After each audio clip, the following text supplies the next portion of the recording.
Hey, everybody. Josh Sheridan here with Barely Legal Podcast. They demand my alter ego, but I won't go. Because On today's show, we have John Nowicki from The Holy Terror. John has been part of the music scene here for quite some time. It's my understanding he's been in a number of other relatively big bands from the area. And I actually met him through his is Meets the bassist, or what is he? He's the bassist on the album. Okay. And he's the producer of all the albums as well. Okay. Very cool. Very cool. Well, John, thank you for coming by today. This is awesome. Are you a Tampa guy originally, or did you kind of migrate here from somewhere else? I was originally born in Brooklyn. And then I came down to Zephyr Hills of all places. It's becoming what do you call it? Deja vu. Like there is such a huge contingent of people locally that I interview that are from New York. Really? I mean, literally it makes up about 50% of the guests on my show. And that's not by design. It's just happened that way. Yeah. I get a lot of Rochester, a lot of Syracuse. I've gotten Long Island, Brooklyn, I guess there's just, they come down. It really is true. There's a pipeline. Yeah. It gets warmer. The I-4 corridor or whatever it is. They call it God's waiting room as you get older. But so how long were you in Brooklyn before you moved? My family moved when I was 11. So right in the middle of sixth grade, I made the cultural transition from Brooklyn to Zephyr Hills. It was very very stark 180. Now, Nowicki, is that Polish or what's Polish? Okay, I have Kilichowski in my family, so I know the keys and the skis and the whatever else. Very so distinctive.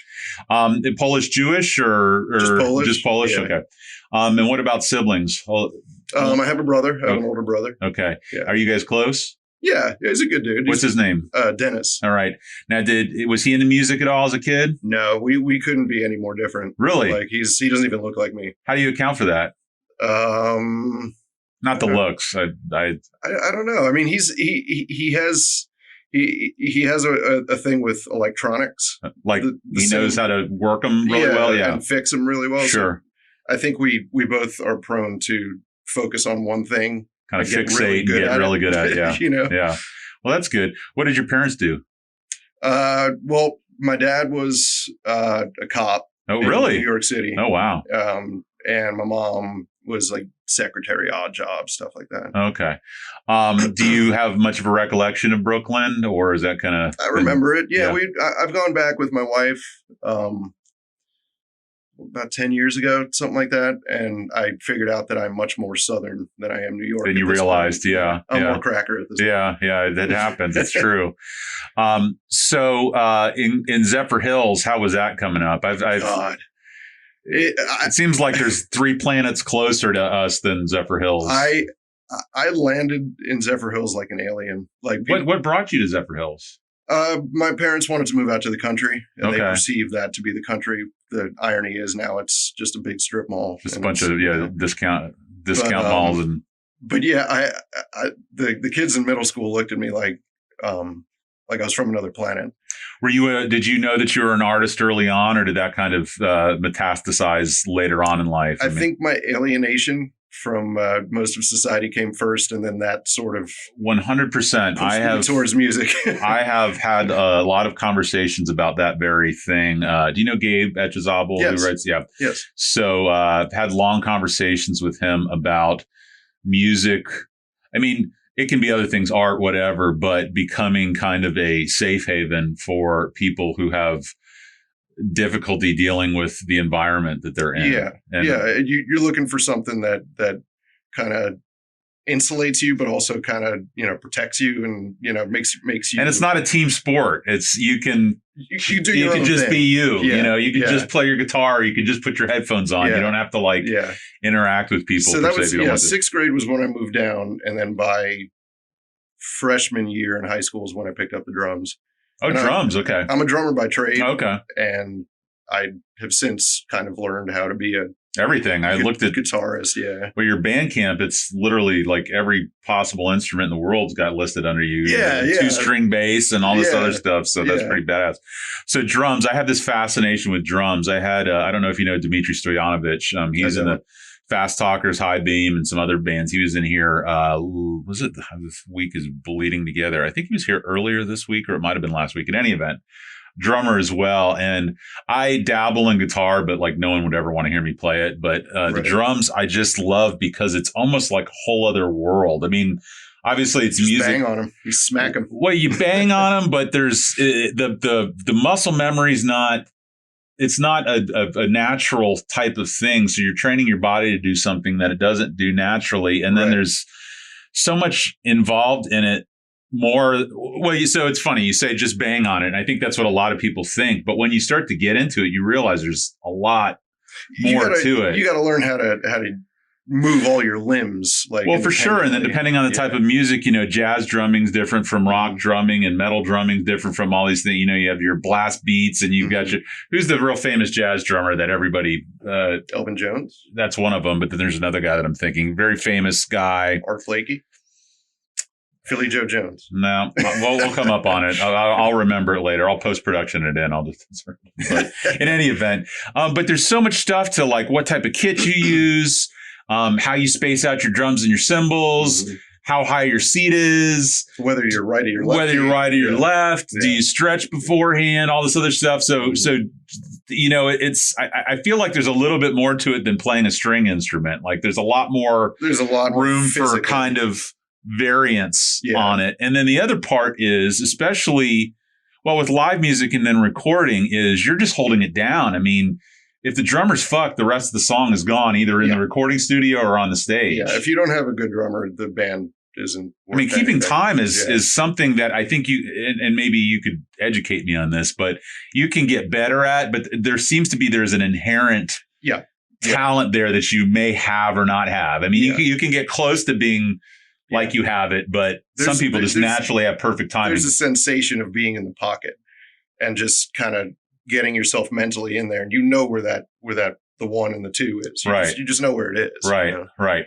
So getting into it from the drumming perspective, now kind of becoming the leader of a band, you know, it's not always the way that works unless you're, you know, in the Eagles or some other things where the drummer's the one who's singing and kind of leading the show. So picking up the drums, did you do it through band or just in the garage or? I was totally self-taught. I was invited to join the jazz band in high school, which I was really excited about because I could play a kit. But they specified that I also had to join marching band and march around with a snare strapped to me, which was not what I wanted to do. So I passed up the opportunity. Well, it gets a bad rap as kind of the nerdy kind of way to go. But, you know, the rudiments that they teach you, I think would be invaluable. Like most drummers I talk to now who didn't do that, they're all say, I wish I would have done it. Me too. You know, Me too. So hindsight is 20/20. Very interesting. So what was the first band that you were in? First band, we barely got out of my room at my parents' house. We were Buddy Rich. Buddy Rich. That's who I was thinking of. All right, go ahead. It was a band called Dionysian Goat. Ooh.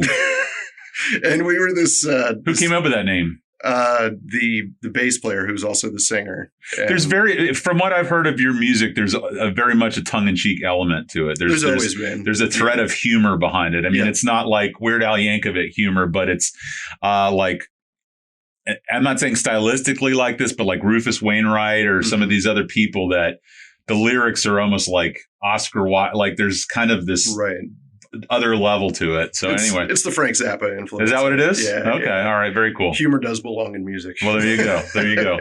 I love that. I've never heard that before. I like that. So yeah, Dionysian Goat. We played one. What was it? Gasoline Alley. It was a battle of the bands. We were still in high school. What type of music was that? It was like Dead Milkman meets the theme song to Shaft. Okay. It's like very, very strange. Oh, one of those songs, you know. If I had a nickel for every one of those. And then that was all we ever did. I think the judge informed us that there was already a Green Day. Oh yeah. And we were like, we don't even sound like Green Day. And then that was it for that band. Oh wow.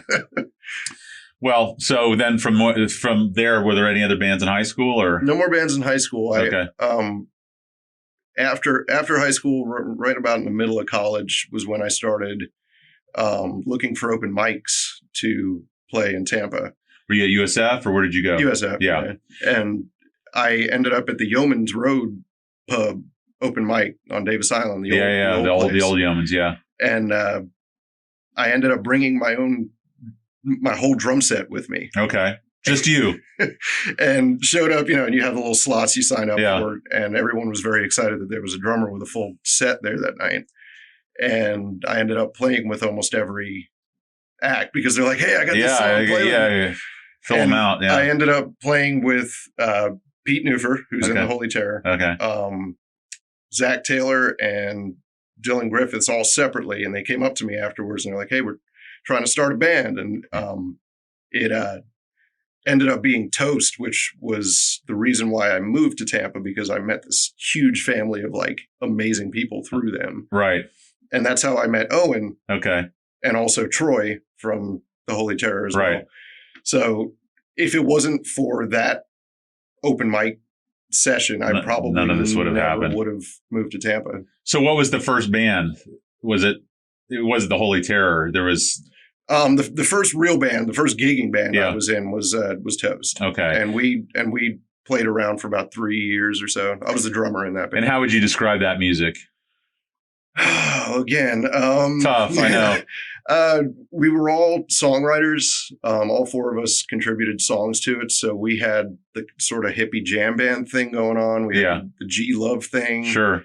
We had Modest Mouse sounding type stuff. Uh-huh. It was we never really settled on one thing, and I think that might have been our downfall. Well, I maybe from a commercial perspective, but from a artistic integrity It perspective, sure was fun. Yeah. it's fun. And then I don't want to get ahead of ourselves, but when I listen to local bands or new bands that I haven't heard before, but right or wrong, my natural inclination is to say, who does this sound like to me? Right. And some I can peg right away and others I can't. And the Holy Terror, I really can't. Yes, we've done our job. I've come up with a few kind of ingredients that I hear in it, which we'll get to later when we kind of focus on that. But I want to get from Toast to there. So sure. How long was Toast active? That was like about 3 years. Okay. 4 years. It feels like much longer than that because it was so much fun. But yeah, it was about 3 years. And by 2004, we were basically hanging it up. And was that because people were moving to different parts of their life, or I think it just ran its course. Ran its course, sure. Yeah. So what was next after that? A couple year period of forlorn musicless existence. I mean, I was doing a lot of 4-track recording and stuff. And then I ended up taking a job at New World Brewery as the cook. Okay. And I met one day this sort of ragtag, like bunch of bluegrass hippies showed up, stand-up bass, mandolin, and acoustic guitar. And I got off my shift at work, came out from the back, and I think we had to have been introduced prior to this, but they said, hey, Nowicki, get your set. We're going to play it. It was like a Thursday or something. Right. And I was living on Davis Island, and I took me about 20 minutes round trip to get my drums, come back. And that became Poetry and Lotion. Which is kind of the first bigger band that I've heard of. I mean, that kind of, how that was a longer duration than the 3 years at Toast. Yeah, we're still active. Okay, so it's still going on. I wasn't sure if the Holy Terror was the new incarnation, but it's kind of a simultaneous endeavor. Yeah, okay, so tell me about that band. Poetry and Lotion. That's good fun. We were gigging and solidly together for about a good 10 years. Right. Were you drums again in that? I was the drummer in that band. We and the primary songwriter, all instrumental band. We made it a point not to stick to any one genre at all. We would like mash up all these things together. We went through like a small army of people that joined the band and then left. We started out as being led by mandolin. Jim Page was playing mandolin. Then Kenny, who plays with me in the Holy Terror, who I met through the Yeoman scene. Right. He was playing with the Visitors, Tribal Style. He ended up joining us for a brief moment. We were led by trumpet and mandolin. Then Jim left. Kenny played as the lead instrument. Then we added Alex Fideli from the drummer from Auto Automatic on trombone. Right.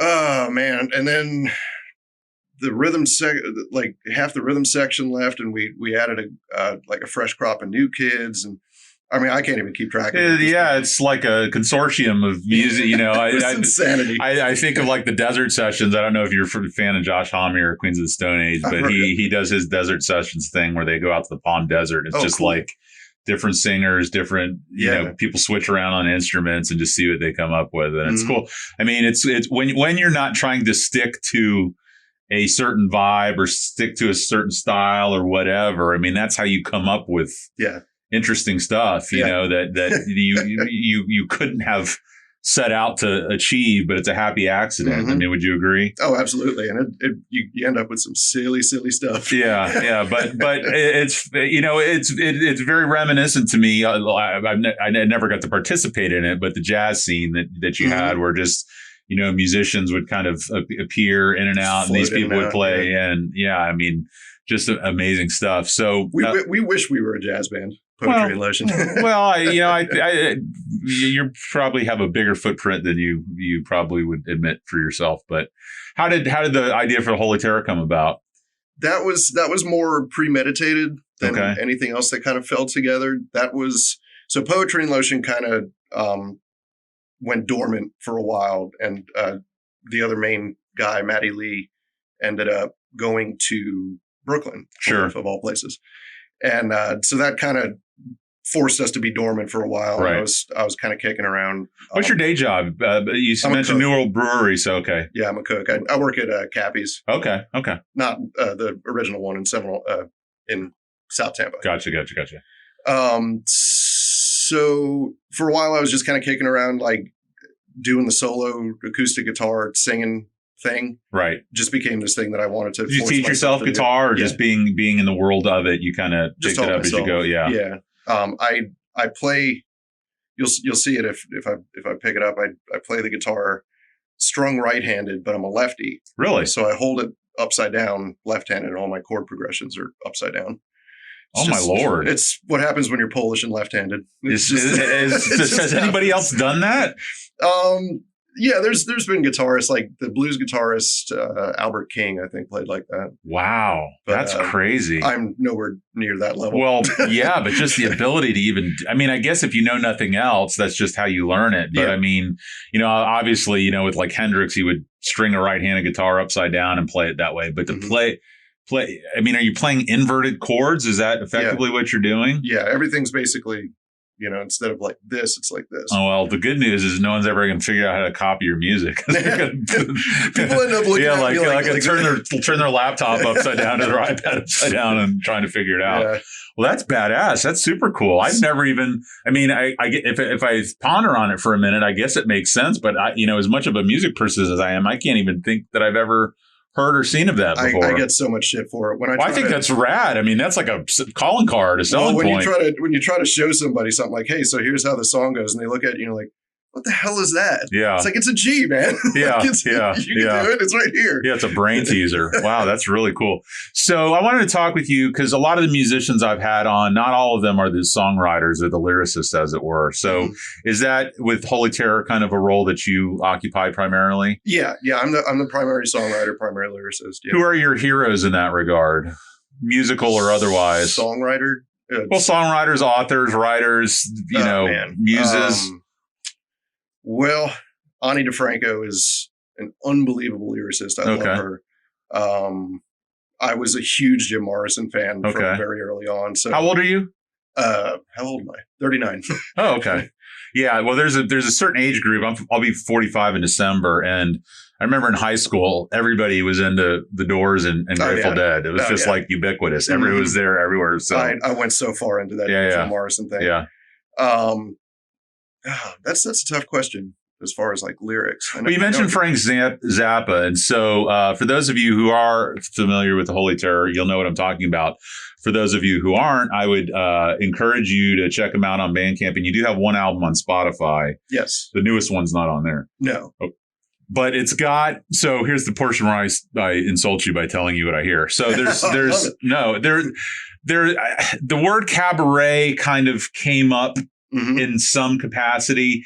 And then I went down this rabbit hole last night with Jeff Buckley. And I was a big Jeff Buckley fan when that album first came out. But the song Lover, You Should Have Come Over, listening to it and listening to his voice, and he's crooning and kind of the gentle strumming of the guitar. It's not exactly the vibe, but there's very much a parody of that with what you're doing. That's a high compliment. But if you throw in, well, it's meant to be. I joke by the insulting part, but I don't want everybody to think that I'm like saying you're hacking off of this person, because I'm not saying that, but that's the vocabulary I use to discuss music, is here's what it sounds like to me. But it would almost be like, I would agree, like a Frank Zappa singing Jeff Buckley like type of situation. So, and I really dig it because it's not what most people are doing. Like, and I'm a huge metal guy. I'm a huge punk guy. I'm a huge hardcore guy. I love singer-songwriter stuff. And that's usually the territory that you're going to find most local bands in. They kind of occupy that space, and there's nothing wrong with that. I love it. It's great. That's killer. But you guys aren't in that space. You guys are kind of in your own lane, and it's really cool. It's kind of a, I don't want to say a throwback, because that's not the point I'm trying to make, but it's not of this time. It's kind of timeless in a way. Would you agree? Thank you. Yeah. Is that something you would set out for by design, or is that just kind of where you naturally? It just kind of happened that way. I mean, what I was what I was doing when I first was kind of percolating the idea of the Holy Terror was trying to. Which is a great metal band name, by the way. I think it was. Well, there's some other, there's a Holy Terror, because I've searched you out. Yeah. There is like a Holy Terror, but it's the Holy Terror. Right. Yeah. Right. So, and you have to kind of dig a little bit further to find the ones that we're talking about. One of my friends informed me on Facebook when we first came out. Well, there's like 5 barely legal podcasts, by the way. There's already a Holy Terror. I'm like, well, if you don't tell the 40 people that listen to us, I won't either. That's kind of my thinking. If I'm ever lucky enough to get to the point where someone's suing me because of it, that'd be great. I'll come up with something else if I need to. So what I was trying to do was put together a band that was like, it had the trappings of country music, but not necessarily all country, because that's kind of played out at this point. Yeah. Sort of like outlaw country, whatever. We ended up coming up with this phrase that may or may not mean anything, called Twangy Dread. Twangy Dread, I'll dig it. And, like kind of those old murder ballad songs, like kind of not trying to do that, but evoke that feeling in the listener. Sure. Yeah. So going back to that musical path that I was on, like for a while I was just doing the songwriter thing and playing by myself. And basically that's how I learned how to entertain a room. It's great bar music. It's great. Yeah. I mean, people, is they can, it's not dance music per se, not to say you can't, but it definitely puts you in a certain type of mood. That's fun. It makes you thirsty. What does it, for sure. So I ended up basically like asking everybody that I knew. All of these people in the Holy Terror I've known for many, many years. Right. I mean, they're like some of my best friends. So did you pitch it to them? Yeah. Here's what I'm trying to do. So give me the pitch. Tell me the pitch. So hey guys, well, it was a little more whiskey addled than this right now, but we were at an Easter party at Scott LeVan Miller's house, the drummer of Holy Terror.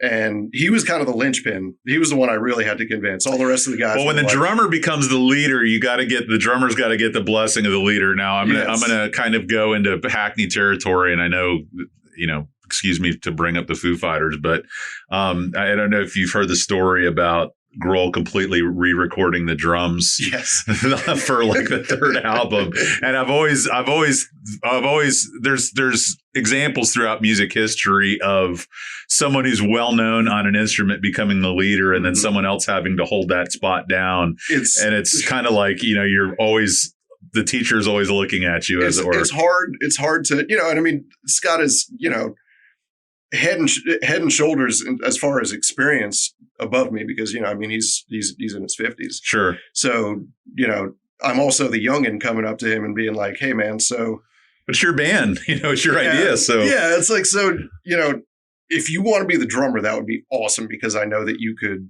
do what I need you to do. Like, Yeah. he could play any genre that you throw at him. Right.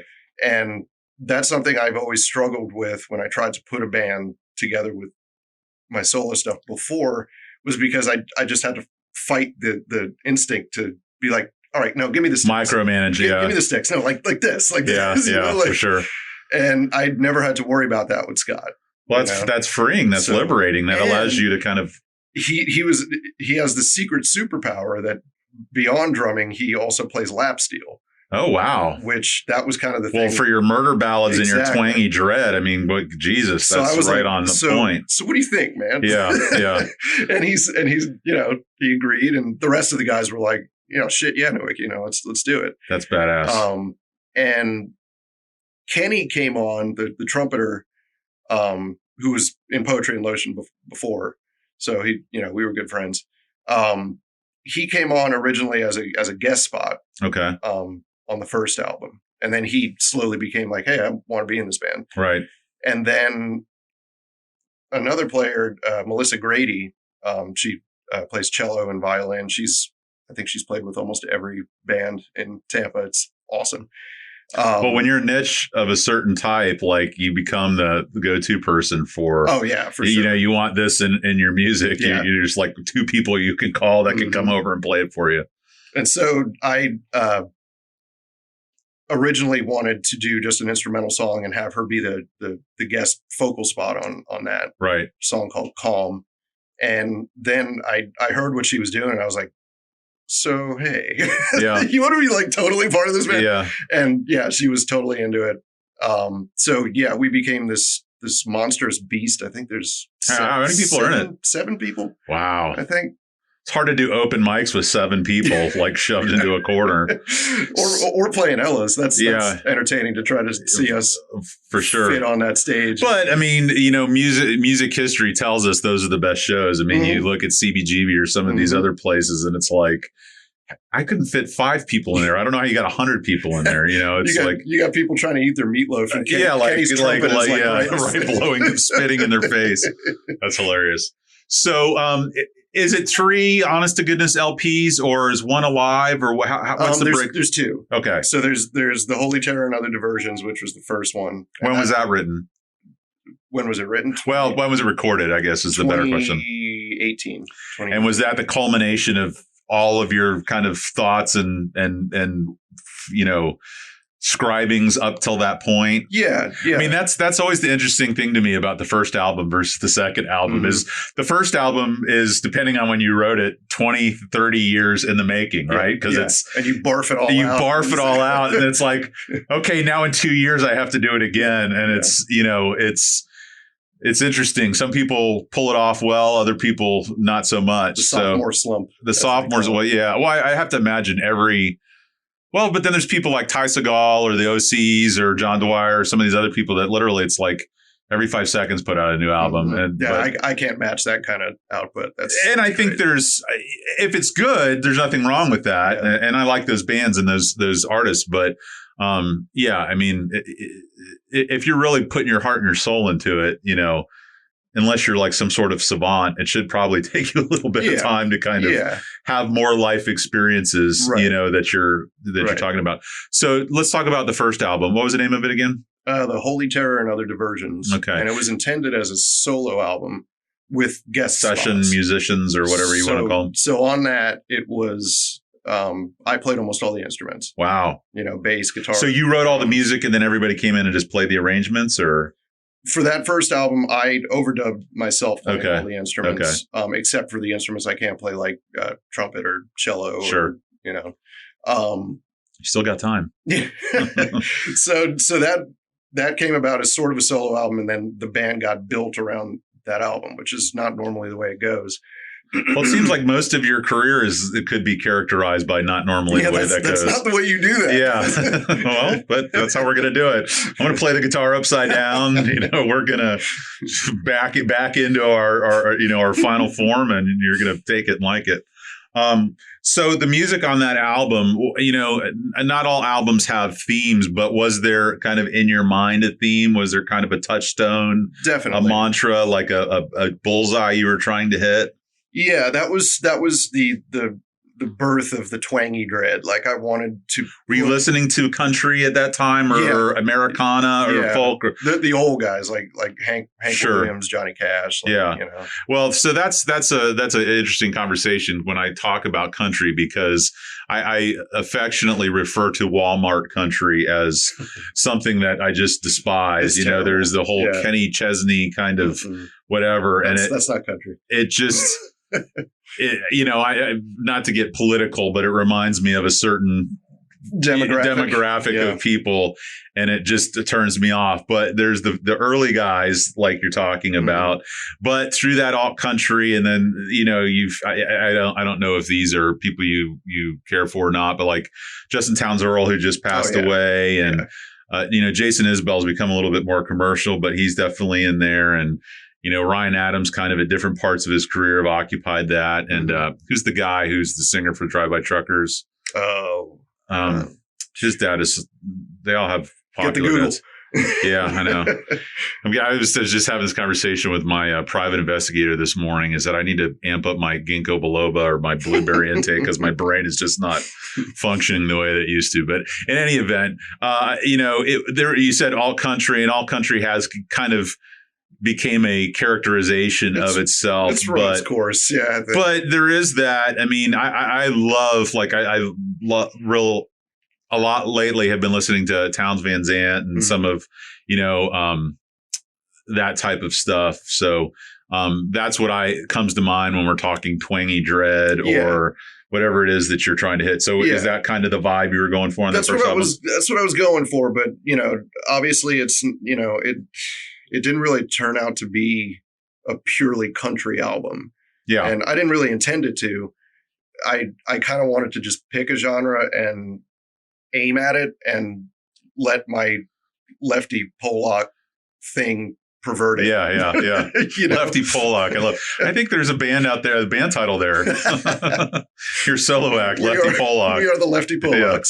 So anyway, and it was very popular. I mean, it did well. I mean, in the pantheon of local music scene. I mean, it did. It was popular. People were receptive to it. You toured behind it. I mean, at least locally. Yeah. Yeah. I mean, the great Tampa tour. Sure. 2019. But I mean, obviously, it went off well enough that you decided to double down and do it again at some point.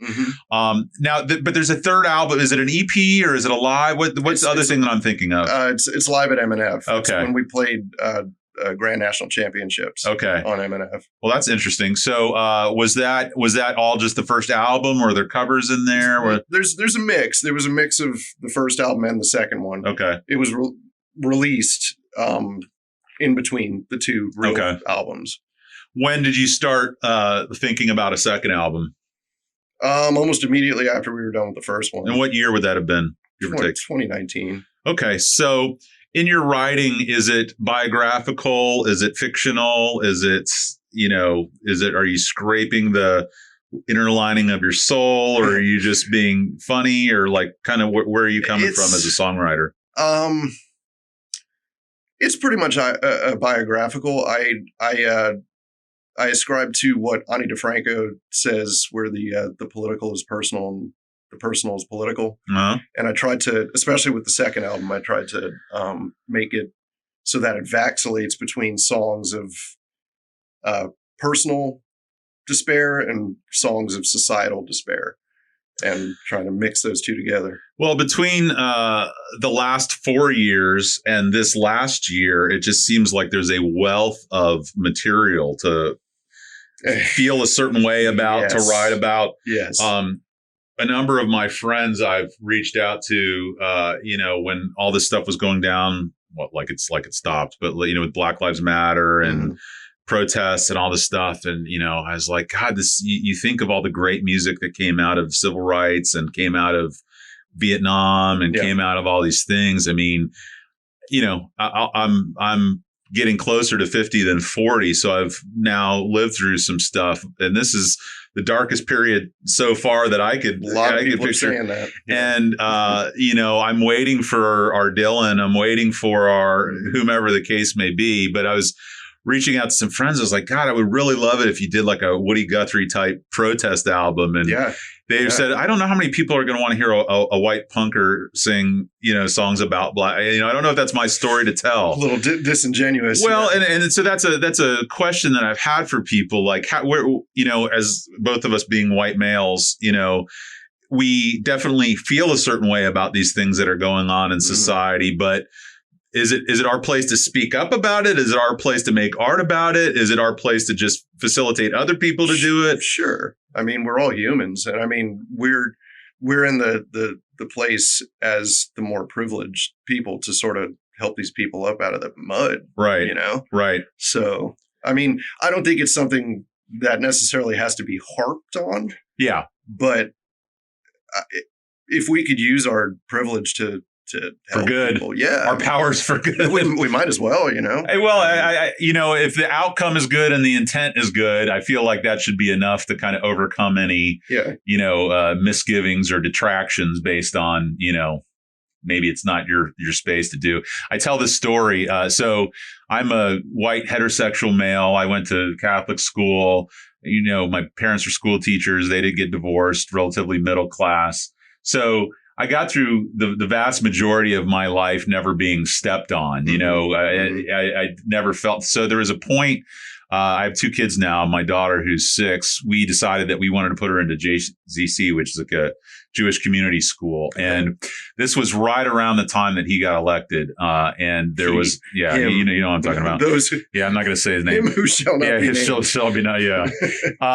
But there became this about 30 days of bomb threats and active shooter calls being made to this school. Lovely. And I was having to leave work almost daily to go pick her up. Mm-hmm. And I was like, this is fucking pissing me off because number one, I love my daughter and I want her to be safe and have an experience, but also like, I can't keep taking off work and going to get her. So do I pull her out and do I put her somewhere else? And then I was like, this is bullshit that she shouldn't be able to go there. Someone should, because of someone's got a problem with the Jewish faith or the Jewish culture or whatever it is.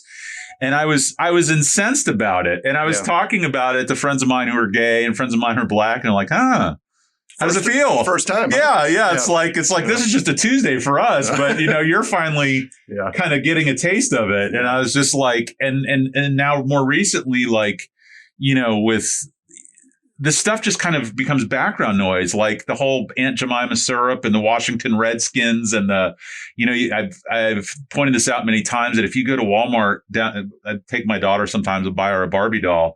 It's all white Barbie dolls in Walmart. And in the very corner of that aisle is the clearance section. And it's all Latino and black dolls. And I'm like, that's just the way it's shaking out in society, but it's what does that say to a young black girl or a young Latina girl about her feeling of value in society or in the world? You go to the bargain bin, that's right. Or your hair needs to be straight and blonde, or you need to be thin and whatever. And so, that's the thing about the space that I occupy and, we occupy is we have to kind of keep our ears peeled to these things because they're not always immediately in our face on the day to day. So and that's what I love about music and art is it kind of is an avenue or a mechanism for you to kind of check in and say, I mean, depending on the type of music, I mean, if you're singing about weed or strippers or whatever, then that's going to be something else entirely. But, the type of music that you write and the type of music that you listen to does speak to the human condition and kind of where we are as a society. So you're probably, I would imagine, a naturally empathetic person, but with the music, I think it makes you get in touch with that. Would you agree? Sure. Yeah. Yeah. I mean, you could almost use music as a Trojan horse to sneak empathy into people who don't have as much empathy. For sure. Yeah. You kind of sneak a little. I'm going to plant this little Easter egg to get you to think about this concept in your mind. Yeah. 100%. So, now you have kids? I have one kid. Yeah, okay. He's 5. How did that impact your songwriting, your muse, your view of the world Absolutely. and art? It impacted everything. I mean, you have kids, it's like once they're born, it's like it's subtle, but your whole world just shifts. You're no longer the focus of your world. You're not the center. Yeah. And he's still a little kid. What's his first name? You don't have to get Daniel. Okay. Yeah. And how's he? I mean, just he's awesome. The best thing ever, right? He's awesome. Yeah. He doesn't like when I pay attention to my guitar. Yeah, because he wants to be. He comes right up to me and just starts like smacking it and strumming it, and it's like, no, let me sing a song for you, and I'll try to make a game for it. And he's like, no, won't let you. Does he pick up the guitar ever, or does he try and emulate Daddy? Yeah, he's fascinated with it. I'll put the instruments down because he's too small to hold it. Right. So I'll put it down on the ground. Is he right-handed or left-handed? He seems to be right-handed. He's got no shot at playing the guitar. You're going to fuck him up so bad. He's never going to be able to figure it out. But they're all right-handed guitars. Well, there you go. That's true. So at least there's that. Yeah. But no, he's into plugging in the electric guitar and kind of playing with artificial harmonics and feedback, and he does all this cool stuff that he's just figuring out by accident. And you leave him alone in the room, and he's just like sitting there trying to figure out this alien thing. It's fascinating to watch. What has he expressed tastes or likes or dislikes as far as music? Oh yeah, he for a while he was really really into what was that first thing he was into? C.W. Stone King. I don't even know who that is. He's this Australian roots revivalist blues guy, Tom Waits-ish type of thing. There you go. So he was really into this song about a zombie. And he listened to it every day before sleep. Oh wow. And now he's naturally sort of hewing towards electronica. Like he's into like Chemical Brothers and Aphex Twin. Well, I mean, they get introduced to that through cartoons and video games like that. That's always kind of going on. So he'll come up to me and be like, "Daddy, is that a synthesizer on this song?" Like he'll listen to a theme song. Yeah. Like, yeah, that's all synths, man. Yeah. Like, yeah. Well, that's cool. Yeah, my daughter is very pop oriented, but every now and again I can get her. I drive her and her little buddy Jack to school, and I was playing the Beastie Boys for them the other day, and they were digging it. And then they didn't write it, but it was the strangest thing. I got her into the Cramps. There's this song Goo Goo Muck, which sounds like a Halloween song. And I actually think it's a much older song that they're just covering, but I got it now where I play it. I think she almost thinks it's the Monster Mash or something, which, that's awesome. Which is so the Cramps, right? I mean, that's so very, that could be, they're the embodiment of the Monster Mash. So the music in the household, are you guys a vinyl family or a streaming family or? I'm very, very low tech. Yeah. I'll be lucky if I could figure out how to listen to this podcast after. I'll just follow you around with my phone and make you listen to it. I have a very large vinyl collection. Still hang on to all my CDs. Even have a cassette collection. Yeah, well, those are coming back. I got the Nervous Girls dropped off their cassette for. Oh, cool. Yeah. So that's making a comeback. Right on. There's a local band, the Black Clash, that I had they're one of their lead guys on, and I was saying, I'd love to help you guys put out a piece of vinyl. I really dig your music. I think it's really cool.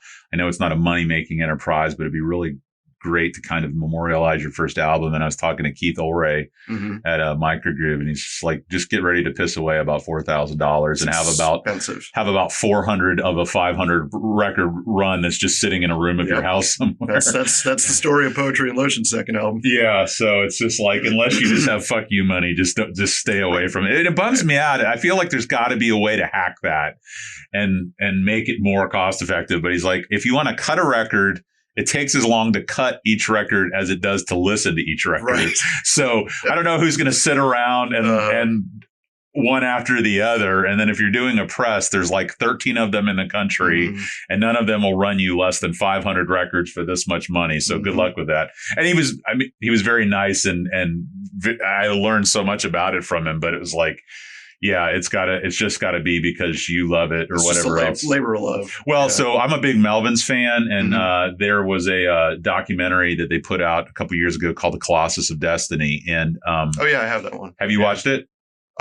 It's a song. It's a song of theirs. Well, it's a yes, but that's the name of the documentary as well. Oh, I haven't seen the DVD. No. So, they have a press at their house, and then Buzz Osborne's wife Mackie is a visual artist who does all of the covers now for their albums. Cool. So they're like, what's Jack White's like Third Man? And like, they've kind of created their own everything part of it. Got to keep it in house. I love that. Sounds so rad to me, but I think the missing ingredient there is you've got to be like a millionaire to be able to do it. And so, Yes. yeah. So that's probably why that's not ever going to happen here. But in any event, so the new album, what's the title? Gonna do my best French. L'atrocité du jour. It's translates to today's atrocity. What an amazing title. So I have this on my arm, which is Absurditas de l'existence. Life is absurd, which is a Camus saying. And my father, who was in the seminary before he left to teach school, meet my mom, get married, or whatever, in the seminary, they studied philosophy. And so my dad, even though he was 6'6" at his peak and a robust guy, was very intellectual, very academic, didn't care about sports or anything. So my household was Pete Seeger, Bob Dylan, Camus, Nietzsche, all these other things. Man. And I love that about him. And I love 20s, man. Well, there you go. I know. So, he everything was This Too Shall Pass and all this kind of stuff. So the title of your album just that pushed all my buttons right off the top. Nice. And it's such a great title for today because holy shit. It's in reference to it, man. If it's not a daily, you get to. So I have this theory that the only way that we come back from where we're at, and it's a pretty dark theory, is there's got to be a massive world event. Like a purge of emotions. Yeah. Like a 9/11 or worse. Yeah. And I'm not wishing that upon the world, but there's got to be something that makes it more worthwhile for people to come together than to be pulled apart. And, I in a weird way was kind of hoping that's what COVID would do. And boy, did it not do that. It just kind of made it worse. Everybody's in their own pods now. Yeah. But I just don't know, what it would take at this point. Because it's really just been a daily grind. It's exhausting. And I mean, that's basically what I intended for this album was a purge of this emotion. It's not happy music. Yeah. It's like the first album was a little more lighthearted. If you're not listening to the words, it's something you could hang out, play pool to, and drink to for sure. The words are bless. Yeah, I intended it to sort of show this where we're at.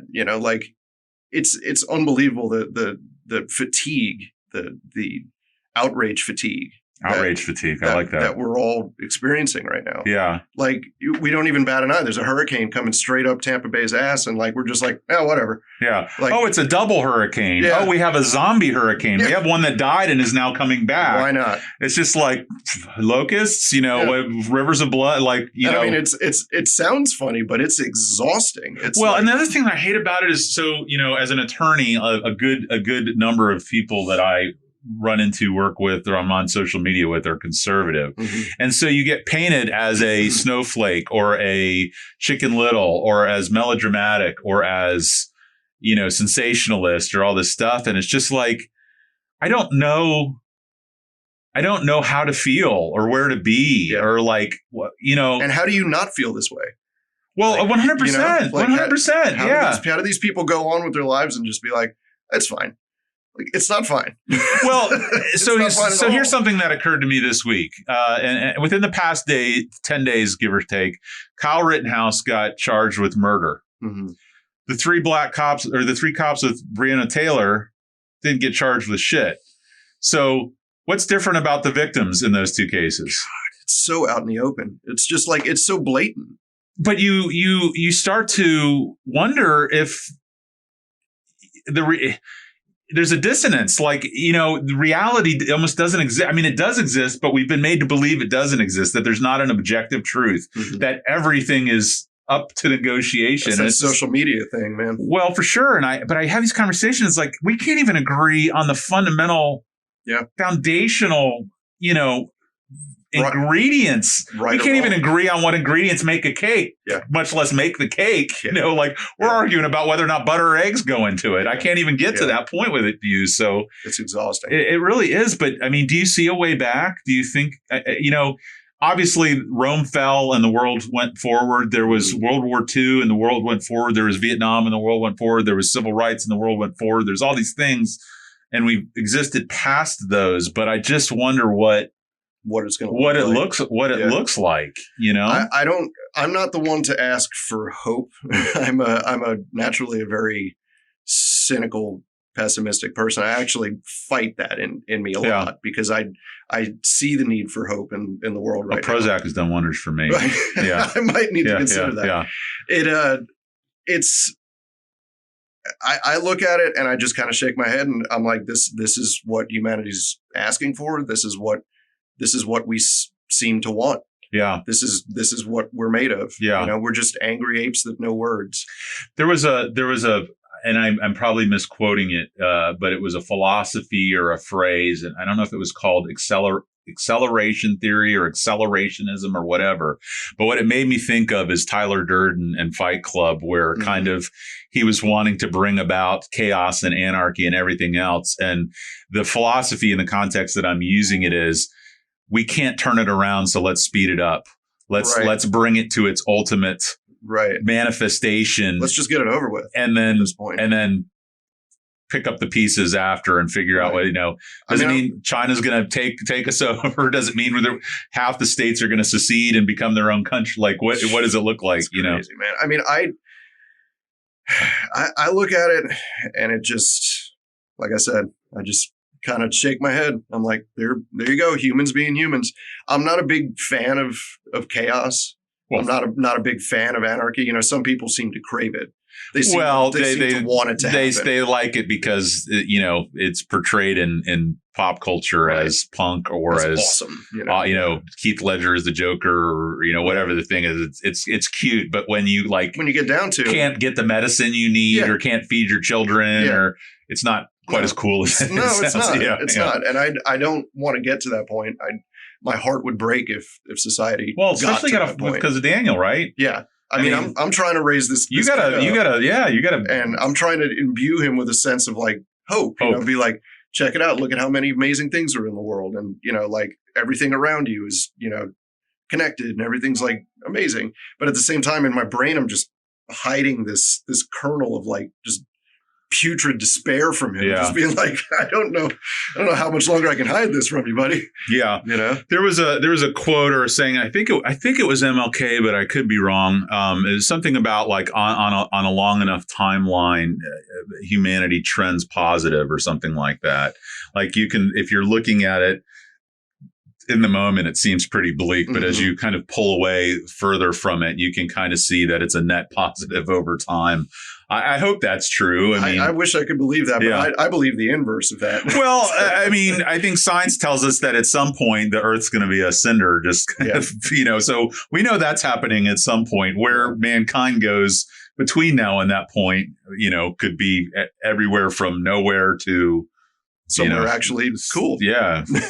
Mars or wherever else. That'd be nice.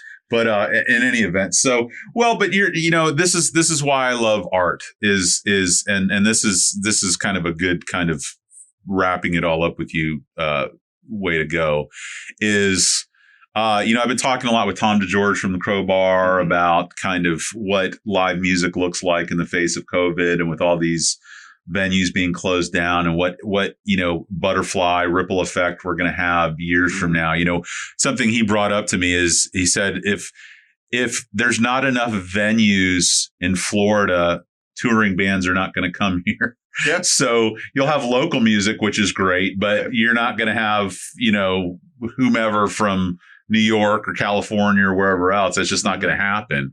And, that's a bummer. But, you look at the Holocaust, you look at World War II, you look at Egypt, you look at Rome, and art has always found a way to get through the cracks in the facade of whatever horrible thing is happening. It's almost the thing that gets humanity through those. Well, 100%. So that's why what you're doing is so amazing. And I think you are giving your son hope through what you do and your music, because it's a very brave thing to create art in the face of despair and in the face of, adversity and in the face of just the evils of the world. And it's so necessary. So, that's something you should feel good about. Thank you. Since this album has come out, though, you guys haven't been able to play it live. Is that true? Now, I know you said that middle album kind of was a little bit the old one, a little bit the new one, but yeah, there's some music on this album that you just haven't. Yeah. There's at least half the new album is never seen stage. Yeah. Have you guys even started thinking about that yet? Or are you going to probably wait until 2021 at least before you even start talking in those terms? We've got a tentative gig. The Holy Terror has a tentative gig in November.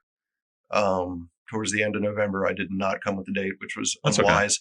Okay. But well, just text me or message me when you know it. I'll put it out there. And the 5 people who listen to my podcast will be there. Yeah, we have a tentative date at Shuffle in the backyard. Okay, right up here. Yeah. Oh, badass! I'll go to that for sure. Cool. Yeah. What is probably going to happen though, because there are members of the band that are not necessarily comfortable in coming out in public yet. So we've done this before when people couldn't make it. When you have a 7-piece band, like you can take it down from the Holy Terror to the Tiny Terror. The Tiny Terror. And there's still 4 or 5 people in the band. I dig it. I mean, again, going back to the Melvins have been everywhere from like a 7-piece band to a 2-piece band. Yeah. There's a while there where they had big business in their band. They had 2 drummers. They had bass player, and then right now Buzz Osborne's just touring around doing it on his guitar. So right. That's very cool. Yeah, there was, so I've talked about this with other musicians, and I really want this to be a thing. But going back to Queens of the Stone Age, Josh Homme and all that, there's this whole desert scene out in the Palm Desert where they would do these generator parties, and they would just go out, and the tweakers and the meth heads and the whatever potheads and whatever else would go out there, plug into these huge generators and just play these concerts. They're like raves, but they were, stoner music or whatever. Badass. And I loved it. Well, then probably about 3-4 months ago, Dave Chappelle did a stand-up routine called 846. I think it was called 846, 856, which is a reference to the amount of time that the cops had their knee on George Floyd's neck.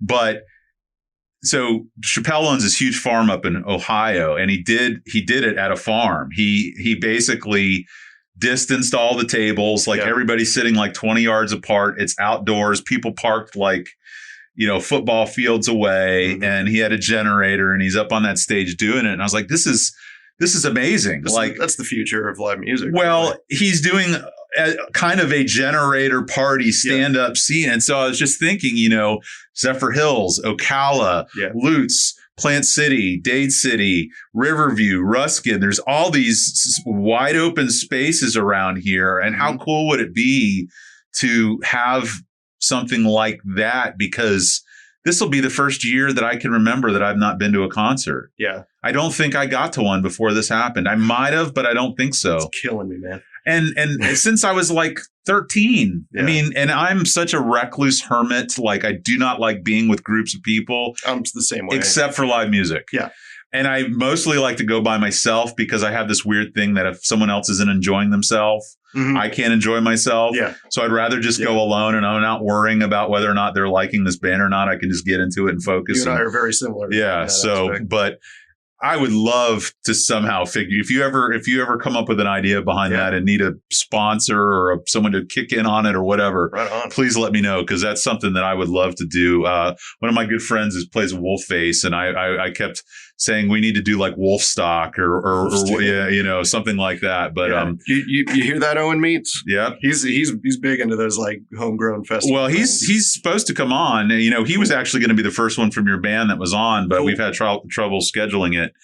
More because of me, not because of him. But I would love. That would be so rad. I'm talking to George right now about doing something in December at Crowbar, but.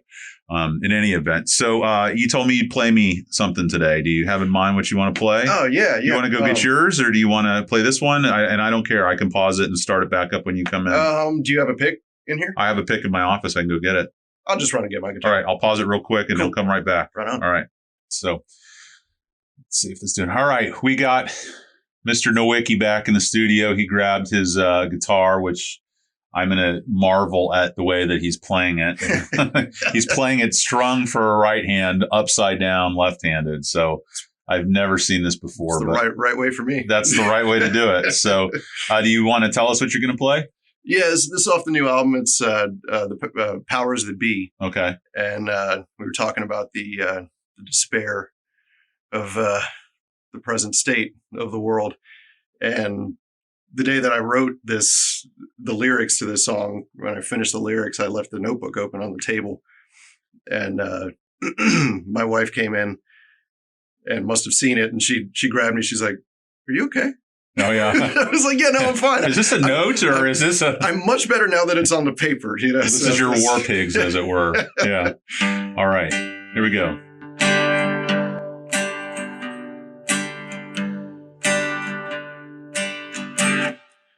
I'm on drugs,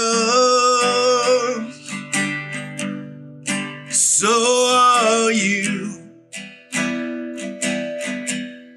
It gets to be that we can't do a thing without 'em.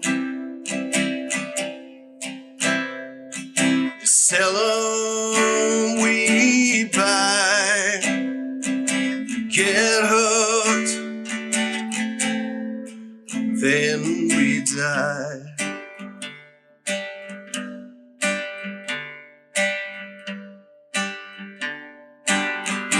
My opinion means shit, so does yours. We spew hatred, froth, and fear from our phones and keyboards. To slaughter, they lead us. With our own impotent rage, they defeat us. We never even look up from the screen. When will we learn? When will we learn? When will we learn?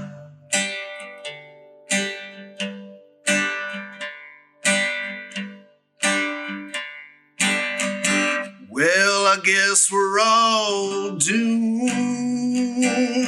Suppose the earth is too. The powers that be long ago bought the key to the things we might do. If I'm lucky, then I'll try to sing a song up to the sky as the fallout blankets the ground and the crops all die. When will we learn? When will we learn? When will we learn? When will we learn? When will we learn?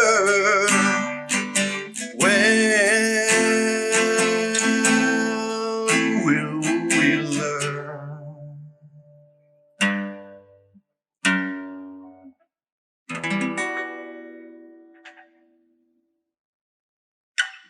Badass. Thank you so much. Thank you for having That's me. actually the track that I've listened to the most off of that album. Oh, right so on, right on. I dig that you play that big time. It's been such a pleasure having you by. Pleasure I being really here. love your music. I love what you do. I think you're a voice that people need to hear locally and Thank you. nationally. And I really appreciate it. Thank you. All right. Have a nice weekend. You too.